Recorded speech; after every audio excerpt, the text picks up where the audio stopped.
Nagsimula ang pelikula sa isang security guard na nagtatrabaho sa isang bangko sa London. Dati siyang ahente ng Federal ng Amerika. Gayunpaman, upang makasali sa programa ng proteksyon ng saksi, kinailangan niyang iwanan ang kanyang dating posisyon, baguhin ang kanyang tunay na pangalan, at lumipat mula sa Amerika patungo sa London. Martin Parker ang totoo niyang pangalan. Pinalitan niya ang kanyang pangalan ng Thomas Mackenzie habang naninirahan sa London. Si Thomas ngayon ay namumuhay ng mag-isa kasama ang kanyang 8 taong gulang na anak na babae, si Carly. Ang kanyang gawain sa umaga ay tipikal ng sinumang magulang sa pangkalahatan. Ginigising niya ang kanyang anak sa umaga, hinahatid siya sa paaralan, at pumasok sa kanyang trabaho. Gumugugol siya ng maraming oras sa security post, nagbabasa ng mga magazine, at nanonood ng CCTV footage sa trabaho. Umuwi siya sa hapon at sinasamahan ang kanyang anak na babae sa kama. Pagpasok niya sa silid kainan, napansin niya ang refleksyon ng mga headlight ng sasakyan, na kumikinang na maliwanag na patungo sa kanyang bahay. Tumakbo siya para tingnan kung sino ang dumating. Gayunpaman, habang handa siyang buksan ang pinto, may ilang lalaking nakamaskara ang pumasok at hinampid siya ng baseball bat. Sumiklab ang labanan mula sa sala hanggang sa silid kainan, kung saan nag-iisang nilabanan ni Thomas ang 3 tulisan, hanggang sa bumagsak siya. Hindi nagtagal ay nagising si Thomas mula sa kanyang pagkahilo. Agad niyang tinanong ang 3 magnanakaw na umatake sa kanya kung bakit nila siya binugbog. Sa wakas, tinanggal ng isa sa mga tulisan ang kanyang maskara at sinabing gusto nilang kunin ang pakete ng droga sa bahay ni Thomas.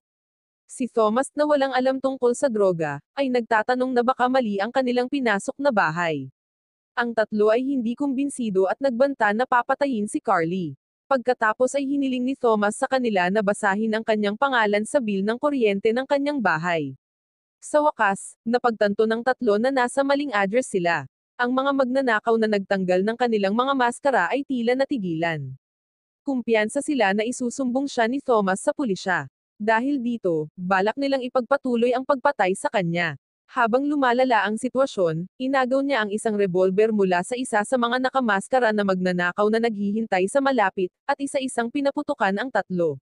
Matapos lumamig ang mga bagay, plano ni Thomas na pumunta sa istasyon ng pulisya at iulat ang pag-atake sa kanyang bahay. Muli siyang bumagsak habang tumatawag sa kanyang cellphone, bilang resulta ng napakalaking pinsala na nakuha niya sa pag-atake. Sumigaw si Carly para sa kanyang ama, at ang tunog ng mga sirena ng sasakyan ng pulis ay maririnig sa labas ng bahay. Nasa ospital si Thomas kinabukasan, nakatali ang isang kamay sa gilid ng kama. Hindi nagtagal, dumating ang isang detective inspector na nagngangalang Quinn, at ipinaalam sa kanya na siya ay naaresto dahil sa pagpatay sa 3 magnanakaw na lalaki sa kanyang tahanan.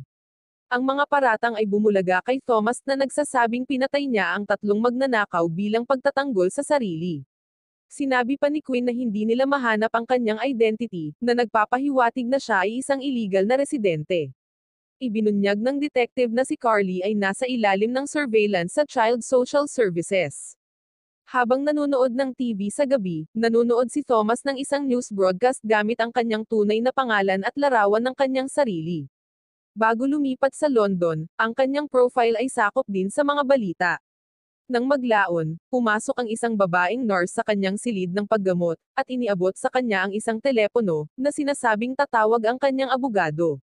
Si Raymond Rowe, isang matandang kaibigan ng federal na ahensya ni Thomas, ay natuklasan na siya ang may kasalanan. Sinabi ni Ray na papunta siya sa London, at makikita siya sa ospital sa loob ng 2 oras. Ipinaalam ni Ray sa kanila na obligado siyang ilantad ang tunay na pangalan ni Thomas sa pulisya ng London upang siya ay mapalaya. Habang tumatawag, humiram si Thomas ng panulat at papel para isulat ang numero ng telepono ni Ray. Pagkatapos ay nalaglag niya ang panulat ng hindi sinasadya para magamit niya ang paperclip. Sa sandaling lumabas ang isang pulis at nurse sa kanyang silid, ginagamit niya ang clip upang madaling ma-unlock ang mga posas. Pagkatapos ay inatake niya ang isang pulis na nakatayo sa harap ng kanyang silid, at mabilis niyang pinatumba ang 2 karagdagang opisyal na nagbabantay sa pasilyo ng ospital. Sa ibang lugar, ang isang pagpupulong sa pagitan ng 2 high-class na mafia mula sa Amerika at ng ipinagbabawal na armas ni Cooper ay naobserbahan din sa isang silid. Ang dalawang mobster ay galit na galit at hinihingi ang kanilang pera na ibalik dahil ang mga baril na binili nila mula kay Cooper ay mababa ang kalidad. Ipinakita ni Cooper ang armas na ibinebenta niya, na nakatutok ng baril sa dalawang mobster. Lumalabas na gumagana ng maayos ang baril, at ang dalawang mobster ay napatay bilang isang resulta. Ang assistant ni Cooper, isang babaeng mukhang si AJ Raval, ay pumasok sa silid at ipinakita ang balita tungkol kay Thomas sa kanyang telepono. Ipinaalam ng katulong na dumating na si Thomas sa England. Si Cooper ay naging biyenan ni Thomas at nilalayon niyang patayin ang kanyang manugang upang dukutin si Carly, na plano niyang gawing matatag ang kahalili ng kanyang mga armas sa hinaharap. Hindi nagtagal ay nakipag-ugnayan si Cooper sa isang kilalang mamamatay tao sa mainland Europe na nagngangalang Bishop. Hiniling ni Cooper na patayin niya ang kanyang manugang, at kidnapin ang kanyang apo nang hindi masaktan. Sa kanyang malaking alok na bayad, pumayag kaagad si Bishop sa kahilingan. Agad niyang tinunton ang lokasyon ni Thomas sa London. Si Carly ay sinamahan sa isang child welfare department ng isang babaeng detective agent na nagngangalang Stacy. Si Inspector Quinn, isang kapwa-detective na nag-interrogate kay Thomas sa ospital, ay pumasok sa silid, at ipinaalam kay Stacy na aalis sila at dadalhin si Carly sa ibang lokasyon. Dumating si Thomas pagkaalis nila, at pinatumba ang isang lalaking receptionist. Ayon sa impormasyong natanggap niya mula sa receptionist, nasa ikatlong antas ang kanyang anak na babae. Napansin niyang hinahak ni Bishop ang computer sa isang silid habang paakyat siya. Si Bishop ay nakapatay din ng isang lalaki, ayon sa refleksyon sa salamin. Nang mapansin ito ni Thomas ay tumakbo siya palabas ng silid. Si Bishop ay nagmamadaling nag-reload ng kanyang revolver. Hinahanap niya si Thomas sa bawat kwarto ng gusali. Natuklasan ni Thomas na bumalik siya sa silid kung saan nakita niya si Bishop kanina. Pagkatapos ay sinusuri niya ang database ng computer para sa impormasyon tungkol sa kanyang anak na babae. Agad niyang inalis ang data ng kanyang anak sa computer, at binasag ang telepono ni Bishop na ginamit para i-hack ang computer. Pagkatapos ay tumakbo siya palabas ng gusali, at sumakay sa isang taxi na nakaparada mismo sa harap nito. Hindi nagtagal, lumabas si Bishop, nagmumura nang mapansin niyang tumakas si Thomas sakay ng taxi, at agad niyang hinabol, gamit ang kanyang high-tech na sasakyan. Nagagawa niyang hanapin at makipag-usap sa driver ng taxi, gamit ang computer sa kanyang sasakyan. Nagpanggap siya bilang isang pulis, at nagbabala na ang pasaherong dinadala ng taxi driver ay isang wanted na kriminal. Pagkatapos ay hiniling niya sa driver na huminto sa isang gasolinahan para maaresto siya. Ang hindi sinasadyang driver ng taxi ay sumusunod sa mga tagubilin, at huminto sa isang gasolinahan. Nang makarating si Bishop sa gasolinahan, napansin niyang walang tao sa taxi. Pumunta siya sa opisina ng gasolinahan para tingnan ang CCTV tape. Sa video, makikita si Thomas na bumaba ng taxi, at tumalon sa likuran ng dilaw na truck na nakaparada doon. Agad na hinabol ni Bishop ang dilaw na truck. Habang papalapit siya, napagtanto ni Thomas na si Bishop ay nasa likuran ng truck na hinahabol siya. Bumaba siya ng sasakyan, at bumangga sa isang cable car sa hindi kalayuan. Nakita niya ang dalawang matipunong lalaki at isang negosyante, habang nakasakay siya sa cable car. Si Bishop, na naiwan sa cable car, ay naglabas ng isang balumbon ng pera, at nag-alok sa mga lalaki sa cable car ng $10,000 na pabuya, kung mapapatambo nila si Thomas. Nang marinig ang reward, sumakay ang dalawang malalaking lalaki sa tumatakbong cable car, at inatake si Thomas nang hindi nag-iisip. Isang labanan ang sumiklab sa pagitan nila, habang ang isa pang pasahero, isang negosyante, ay tila na corner at takot na takot. Nagawa ni Thomas na mawalan ng malay ang dalawang malalaking lalaki. Di nagtagal, humiram siya ng telepono at tinawagan si Ray, na pumayag na makipagkita sa kanya sa istasyon ng cable car sa loob ng 4 na minuto. Mabilis na binilisan ni Ray para matugunan ang kanyang kasamahan sa oras. Si Bishop pala ay naghihintay din sa kanya sa istasyon, na armado. Nang sumulpot si Thomas, patuloy siyang binaril ni Bishop, hanggang sa tumakbo siya sa kalye. Sa kabutihang palad, dumating si Ray sa tamang oras, at pumasok si Thomas sa kanyang sasakyan. Napansin niyang nasugatan si Thomas ng putok ng baril ni Bishop, at dinala niya si Thomas sa isang apartment kung saan ginagamot niya ang sugat. Nang dumating sina Ray at Thomas sa kwarto, tumawag ang supervisor ni Ray upang alertuhan siya, na ang taong nagta-target kay Thomas ay pinangalan ng Bishop, isang dating militar na naging mapanganib na asasin.